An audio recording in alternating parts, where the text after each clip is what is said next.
एक विद्यार्थी कमेंट किया था, सर मुझे मैथ बिल्कुल समझ नहीं आता, क्या करें। तो अगर आपका भी यही सेम क्वेश्चन है और सेम प्रॉब्लम है तो बिल्कुल सही वीडियो पे आए हैं। आप ध्यान से इस वीडियो को देखिए और समझने की कोशिश कीजिएगा। इस वीडियो में हम 4 इंटरेस्टिंग टिप्स बताएंगे जिससे आपका ये प्रॉब्लम हमेशा के लिए जड़ से खत्म हो जाएंगे। नंबर 1, फॉर्मूला याद करें। अब ये क्या होता है तो ध्यान से समझिए, हम एग्जाम्पल दे रहे हैं। कभी कभी ऐसा होता है, कोई काम होता है और हम किसी से कहते हैं, हेरे चल न रे, हेरे चल न रे, हेरे चलन रे, तोरा बिना ये काम नहीं होते, तो आए भाई तभी ये काम होते। तो जिस व्यक्ति को हम साथ में चलने बोल रहे हैं उसे ही फॉर्मूला कहते हैं। अब एक और एग्जाम्पल समझिए। एक गाना निकला है कि सुन गे पगली तोरा बिना जीवो हम जिंदगी कोना कोना।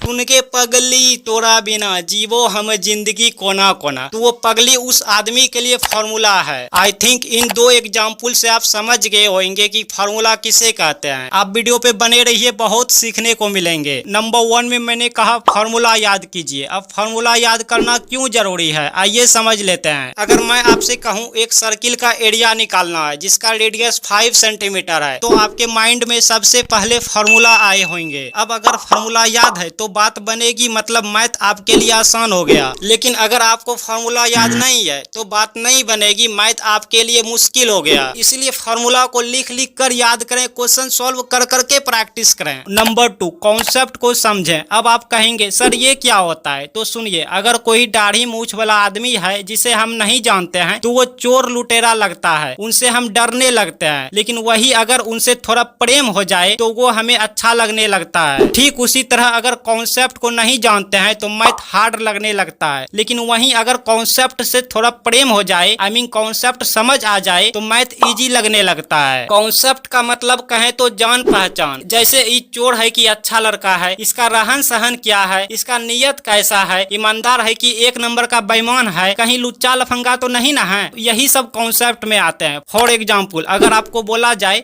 समकोण त्रिभुज का क्षेत्रफल निकालना जिनका कर्ण 10 सेंटीमीटर और आधार 6 सेंटीमीटर है, तो सबसे पहले समकोण त्रिभुज से आपका जान पहचान होना चाहिए कि समकोण त्रिभुज है क्या, कौन है, इसका मम्मी पापा कौन है, इसका किस भुजा को कर्ण और किस भुजा को आधार और किस भुजा को लंब बोलते हैं, इसका क्षेत्रफल निकालने का फॉर्मूला क्या है, तो इसे ही कॉन्सेप्ट कहते हैं। Number 3, working rule. अब कहेंगे आप सर ये क्या होता है, तो ध्यान से सुनिए। मान लीजिए आपको साइकिल या बाइक से कहीं जाना है तो कैसे कैसे रास्ते बने हैं, कब कहाँ मोड़ आता है, कौन से मोड़ पर दुकान लगा हुआ है, हाँ कौन से मोड़ पर ज्यादा भीड़ है, कौन से मोड़ पर कम भीड़ है, कौन से चौक पर सब्जी बिकते हैं, रास्ते में कौन सी जगह पे पुल टूटा हुआ है, ये सब पहले से पता कर लेना ही वर्किंग रूल कहलाता है। डेमो के लिए समझिए। जैसे मान लीजिए कोई सवाल है, सिद्ध कीजिए कि फलन साइन x और यहाँ पे स्मॉल ब्रैकेट में है, पैरेंथेसिस में है 1 + cos x, यहाँ पे कोई पॉइंट है x = π/3, इतना पढ़ना, मैक्सिमम है महत्तम है, ये जांच करने को बोल रहा है। तो इसका वर्किंग रूल क्या है वो समझिए। देखिए